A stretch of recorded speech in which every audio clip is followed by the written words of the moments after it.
శుక్లాంబరధరం విష్ణుం శశివర్ణం చతుర్భుజం ప్రసన్నవదనం ధ్యాయేత్ సర్వవిఘ్నోపశాంతయే అగజాన పద్మార్కం గజాన మహార్నిశం అనేకదంతం భక్తానాం ఏకదంతముపాస్మహే.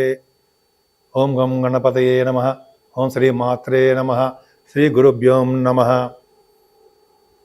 మా ఆది ఆస్ట్రాలజీని చూస్తున్నటువంటి మీ అందరికీ, అలాగే విదేశాల్లో కూడా ఉంటూ నన్ను ఎంతగానో ప్రోత్సహిస్తూ నాకు ఫోన్లు చేస్తున్నటువంటి మీ అందరికీ కూడా పేరు పేరున నా హృదయపూర్వక నమస్కారాలు.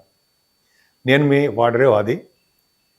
ఇప్పుడు మనం డిసెంబర్ 15వ తారీఖు నుంచి డిసెంబర్ 21వ తారీఖు వరకు కూడా వారం రోజులు గ్రహాల యొక్క ప్రభావం 12 రాసుల మీద ఎలా ఉండబోతోంది. ముఖ్యంగా రవి, శుక్రుడు వీళ్ళిద్దరి గురించి బాగా చెప్పచ్చండి. అంతేకాకుండా మీరు అంతకంటే ముందర ఏంటంటే మీరు మీ జాతకాలు చూపించుకోదలుచుకుంటే మీ డేట్ ఆఫ్ బర్త్ ఉండాలండి. టైమ్ ఆఫ్ బర్త్ కంపల్సరీగా ఉంటే కరెక్ట్ రీడింగ్స్ వస్తాయి.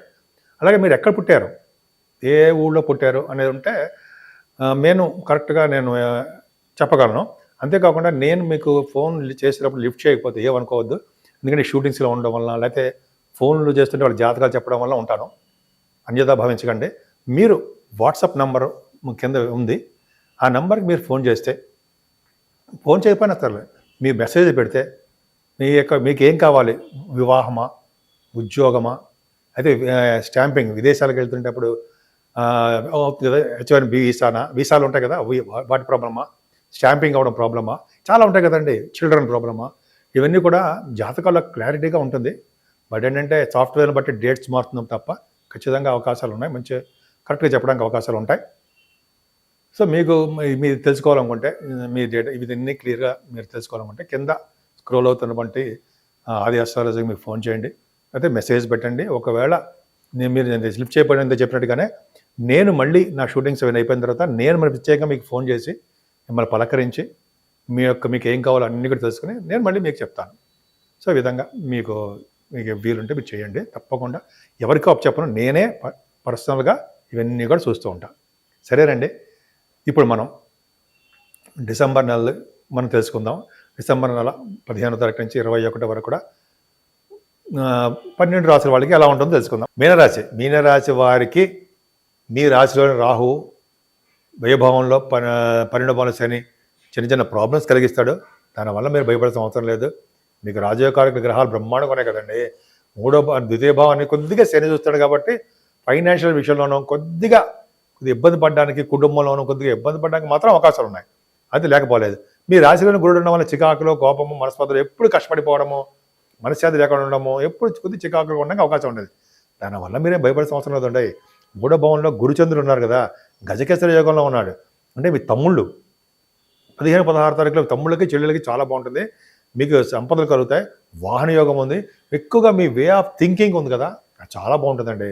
ఆలోచన ధోరణి చాలా బాగుండము. మీకు కమ్యూనికేషన్ స్కిల్స్ బాగా పెంచుకోవడానికి అవకాశాలు ఎక్కువగా ఉన్నాయి. పైగా 4th హౌస్ లార్డ్ భాగ్యంలో ఉండి గురుదృష్టి 4వ ఇంటి వాడికి కంఫర్టబుల్నెస్ ఎక్కువ. ఎక్కడికన్నా కంఫర్టబుల్గా ఉంటారు. చదువు విషయంలో ఏమాత్రం ఇబ్బంది పడరు. మీ తల్లిగారికి ఆర్థిక పరిస్థితి కూడా మెరుగవుతూనే ఉంటుంది. అంతేకాకుండా మీరు వాహనాలు, గృహాలు, భూములు కొనుక్కోవడానికి అవకాశాలు ఎక్కువ. అంతేకాకుండా కొంతమంది రైతులు ఉంటారండి. మీ మీనరాశిలో ఉన్న వాళ్ళు రైతులు కూడా ఉన్నారు. రైతులకి పంటల్లో బాగా లాభాలు వస్తాయి, నష్టాలు రావు. నష్టాలు రావంటే మీకు అనుకూలవంతమైన పరిస్థితులు ఏర్పడతాయి అని అర్థం. ముఖ్యంగా సంగీతం అండి. 4th భావం సంగీతానికి బుధుడు కారకుడు. బుధుడు కూడా గురుదృష్టి బుధుడికి సంగీత సాధనలో కూడా బ్రహ్మాండంగా ఉంటారు. అంటే కేంద్రాధిపత్యం వచ్చిన బుధుడు కోణంలో ఉన్నాడు. సూపర్ కదా, బ్రహ్మాండం. సరే, అది పక్క పెడతారండి. 5వ స్థానంలో కుజుడితో కలిసి చంద్రుడు. అంటే కుజుడు బలంతో రేపాడు. 2nd హౌస్ లార్డ్ 5వ స్థానంలో బలంగా ఉన్నాడు. శని దృష్టి ఉన్న ద్వితీయ భావానికి కుజుడు ప్రభావం బాగుంది. అంటే ఏంటంటే సంతానం విషయంలో బాగా అభివృద్ధి ఉంటుందండి. పుత్రిక సంతాన యోగం బాగా ఉంది. 18, 19 తారీఖుల్లో 5వ స్థానం బాగుంది కాబట్టి మీకు సంతానం వల్ల విశేషమైన పలుకుబడి, సంతానం కలగడము. అంతేకాకుండా మీరు సినిమా రంగం ఉంటాం కదా, సినిమా రంగంలో 5వ స్థానం కుజుడు ఉన్నాడు. రాణించడానికి అవకాశాలు ఎక్కువనే 5వ స్థానము. అంతేకాకుండా మీరు 5వ స్థానం చంద్రుడు బాగుంటే కళారంగంలో విశేషంగా రాణించడంతో పాటు వస్త్రాలు, ఆభరణాలు కొంతమంది వాళ్ళ జాతకాలు ఇచ్చి కొనుక్కుంటారు. ముఖ్యంగా పదవులు వస్తాయండి. రాజకీయ రంగంలో పదవులు రావడము, సంపదలు కలగడము, ప్రజాదరణ కలగడము, విదేశీ వ్యక్తులతో పరిచయాలు, ఎంత బాగుందండి పంచమ స్థానం. అంతేకాకుండా మీకు మీ రాశి వాళ్ళకి సప్తమ స్థానంలో కేతు ఉన్నాడు. కొన్ని రోజులు మాత్రమే, తర్వాత 6వ భావంలోకి వస్తాడు కేతువు నెక్స్ట్ ఇయర్లో. అప్పుడు మీరు మీ యొక్క ప్రతిభ బ్రహ్మాండంగా ఉంటుంది. 4వ భావంలో గురుడు, 6వ భావంలో కేతు విశేషంగా ఉంటుంది. అట్లా చెప్పుకుందాం. సరే, ఇప్పుడు కేతు సప్తమ భావంలో ఉండడం వల్ల భార్యాభర్త విషయంలో అనురాగం బాగుంటుందండి. మనస్పర్ధలు చిన్న మనస్పర్ధలు వచ్చిన అనురాగం బాగుంటుంది. సంపదలు కలుగుతాయి.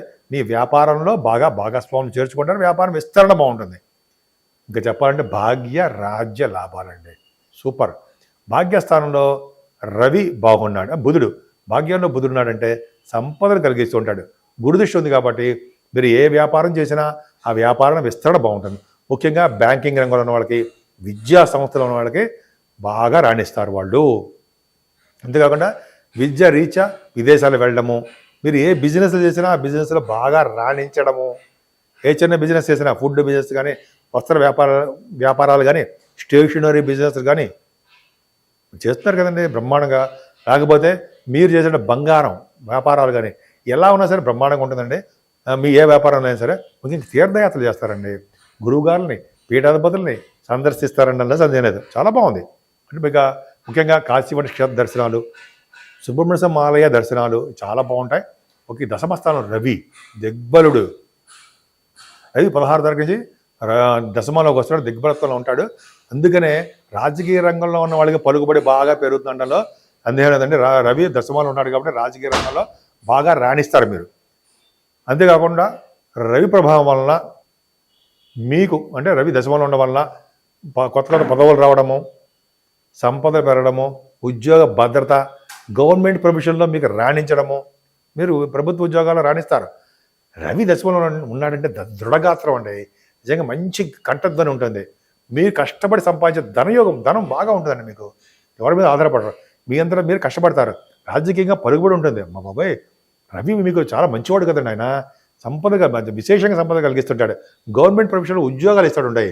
కాబట్టి మీకు గురుదృష్టి లేకపోయినా గురుడు హౌస్లో ఉన్నాడు కాబట్టి ముఖ్యంగా ఆడవాళ్ళకి చెప్తున్నానండి, మీకు మంచి మంచి ఉద్యోగాల అవకాశాలు ఎక్కువ ఉన్నాయి, సంపదలు పెరుగుతాయి. ఎక్కువగా మీకు అద్భుతమైన యోగాలు ఉన్నాయి. 11వ భావంలో శుక్రుడు మంచివాడు కాదు, కానీ శుక్రుడు వలన వస్త్రాలు బాగా ఉంటాయి, ఆభరణాలు పెరుగుతాయి, వస్త్ర వ్యాపారాలు బాగా సక్సెస్ఫుల్గా ఉంటారు. ముఖ్యంగా సినిమా రంగంలో ఉన్న వాళ్ళకి, టెలివిజన్ రంగంలో ఉన్న వాళ్ళకి శుక్రుడు ప్రభావం బాగుండాలి. కాబట్టి శుక్రుడు మీకు మంచివాడు కాకపోయినా 11వ భావం ఉన్నాడు కాబట్టి సంపదలు కలుగుతాయి, అదృష్టం తోడవుతుంది. సో ఈ విధంగా బాగుందండి. 12వ భావంలో శని మాత్రం మంచివాడు కాదు. ఆయన మీకు కొద్దిగా చికాకులు, కోపాలు, కాళ్ళ నొప్పులు, పాదాల నొప్పులు, చిన్న మనస్పర్ధలు కొద్దిగా ఉండడానికి అవకాశం ఉంది. కాబట్టి మీరు ముఖ్యంగా పూజించవలసిన దేవుడు వెంకటేశ్వర స్వామి. వెంకటేశ్వర స్వామిని శివాభిషేకాలు చేసుకుంటూ, ఆంజనేయ స్వామి యొక్క పూజలు చేసుకుంటూ, శనీశ్వరుడికి తైలాభిషేకాలు చేయించుకోవడం వలన అన్ని రంగాల్లోనూ ముందంజలో ఉంటారు. ప్రతిదీ లేట్ అయిపోతూ ఉంటుంది మీకు ఈ విషయంలో. ఈసారి లేట్ అవ్వదు. మీరు పూజించండి, అమ్మవారిని పూజిస్తూ ఈ శనీశ్వరుడు పూజించండి.